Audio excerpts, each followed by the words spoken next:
성부와 성자와 성령의 이름으로 말씀드립니다. 한 주간 동안 안녕하셨는지요? 저는 지난주에 같은 교무구의 일부 신부님들과 함께 강촌 수도원에서 있었던 연례 피정에 다녀왔습니다.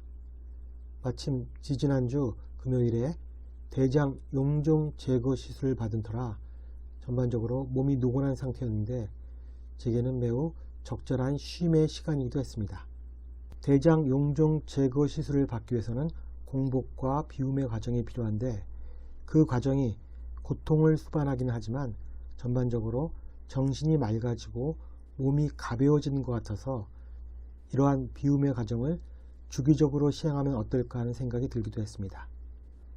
제 피정의 주제도 그 연장선상에서 진행되었습니다. 몸과 마음을 가벼운 상태로 유지하기 위해서 무엇이 필요한가? 결국 조금 덜 먹고 조금 덜 생각하는 방법밖에 없다는 결론을 내렸습니다. 이제 일상에서 그것을 잘 실천할 수 있는 제 자신이 되기를 다짐해 봅니다. 오늘 복음은 예수께서 군중과 제자들에게 율법학자들과 바리사이들의 위선과 과시욕 그리고 대접받고 싶은 마음에 대해서 말하고 있습니다. 먼저 위선이 무엇일까요? 위선의 사전적 용어는 거짓된 선이며 겉으로만 착한 척 한다는 것입니다. 죄와 죄인을 구별하는 것이 무의미하듯이 위선과 위선자를 구별하는 것도 무의미할 것입니다. 위선은 위선을 행하는 사람에 의해 그것이 위선임이 드러납니다. 개인적인 견해이긴 하지만 최근 한국 정치사에서 위선에 관해 발군의 신뢰를 보인 사람을 들라면 아무래도 현 거대 야당의 대표가 아닐까 합니다.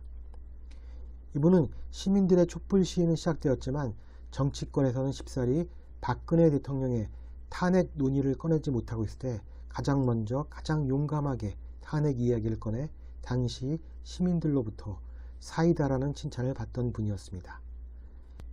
이러한 정치적 선점을 계기로 결국 지난 대선에서 여당의 대표로 선출되었으나 여당의 대선 후보 경선 과정에서 대장동 특혜 시비 등 하나둘씩 비리가 드러나기 시작해서 지금은 법인카드의 사적 유형까지 여러 비리 사실들이 다 만천하에 까발려지고 있습니다. 최초의 올곧은 태도와는 달리 드러나는 비리들이 치졸하기까지 해서 아마도 위선자라는 용어에 가장 합당한 정치인 듯합니다. 한때는 올바른 소리로 시민들의 답답한 마음을 뻥 뚫어주던 바로 그 사람이 엄연한 국가고시를 치르고 7급 공무원이 된 사람으로 하여금 공금 유용을 통해 개인 물품 구매를 시킨 사람과 동일한 인물이라니 참으로 겉과 속이 다르다라고 말할 수 있습니다. 즉 표리의 부당함이 위선의 본질인 것입니다. 예수님은 일단 율법학자들과 바리사이들이 모세의 자리를 빌어 율법을 가르치는 권위가 있음을 현실적으로 인정하고 있습니다. 그래서 군중들과 제자들에게 그들이 말하는 것을 다 실행하고 지키라고 권합니다. 그러나 그들의 행실은 본받지 말라고 하십니다. 그 이유는 그들은 말만 할 뿐 결코 실행하지 않는 위선 때문입니다.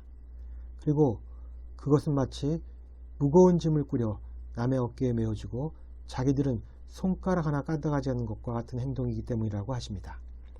이것은 어려운 이들을 돕는 것은 좋은 일이니 그 사람을 돕기 위해 타인들에게 지갑을 열라고 종용하지만 정작 자기 지갑은 열지 않는 이들의 위선과도 유사합니다. 둘째로 예수님은 율법학자들과 바리사이들이 하는 일은 모두 남에게 보이기 위한 과시욕이 문제라는 비판을 가하십니다. 그리고 그러한 신뢰로 이마나 팔에 성굴 넣은 갑을 크게 달고 다니며 옷단에는 긴 수를 달고 다닌다고 하십니다. 저는 이 대목이 잘 이해가 되지 않아 검색을 해보니 이마나 팔에 테필리라는 쉐마 상자를 달고 다니는 그들의 모습을 찾을 수 있었습니다. 이것도 나름 일정한 규격이 있는 것 같은데 자기 과시를 위해 더 크게 만들 수도 있다는 생각도 들었습니다.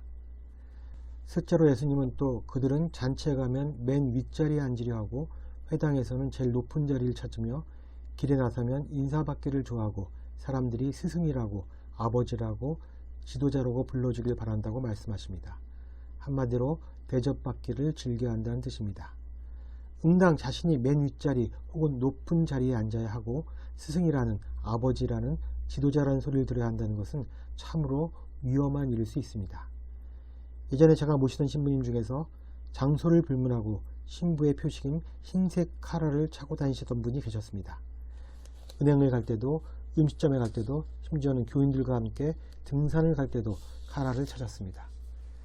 등산으로 인해 옷이 온통 땀으로 흠뻑 젖었는데도 불구하고 카라를 빼지 않던 그분의 모습이 지금도 제 눈앞에 선합니다.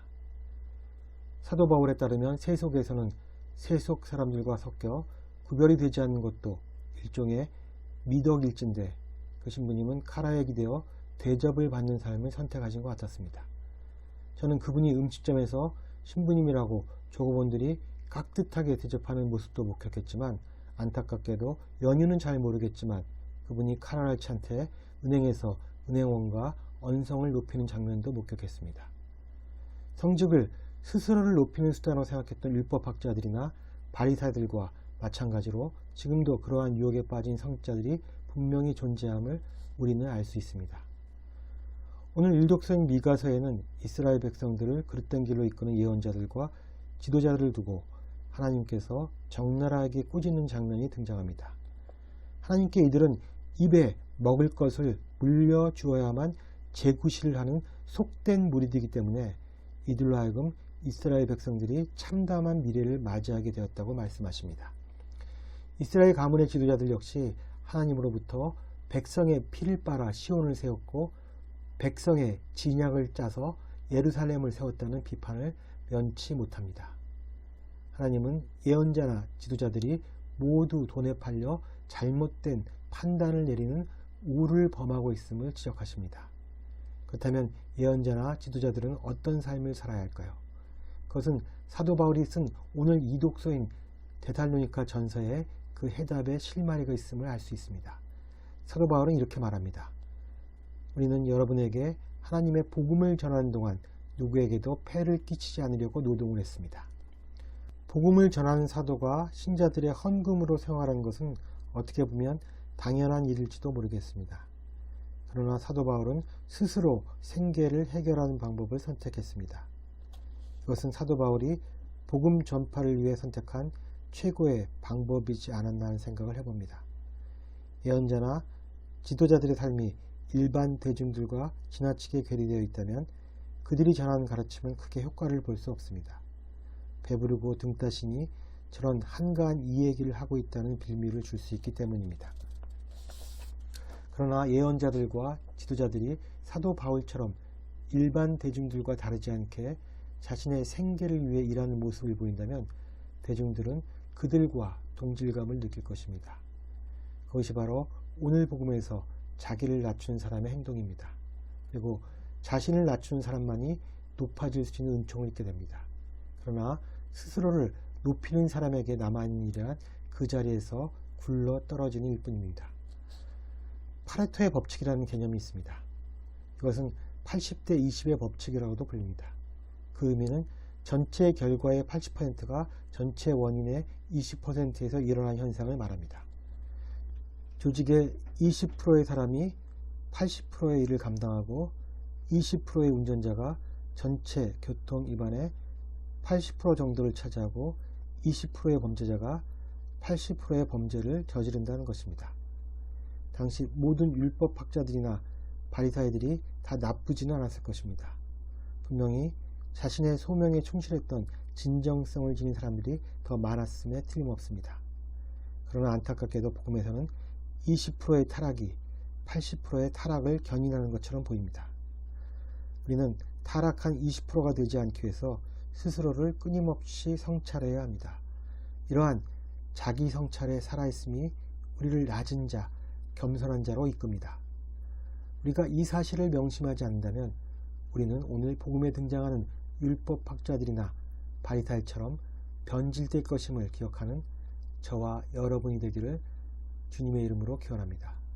성부와 성자와 성령의 이름으로 말씀드렸습니다. 아멘.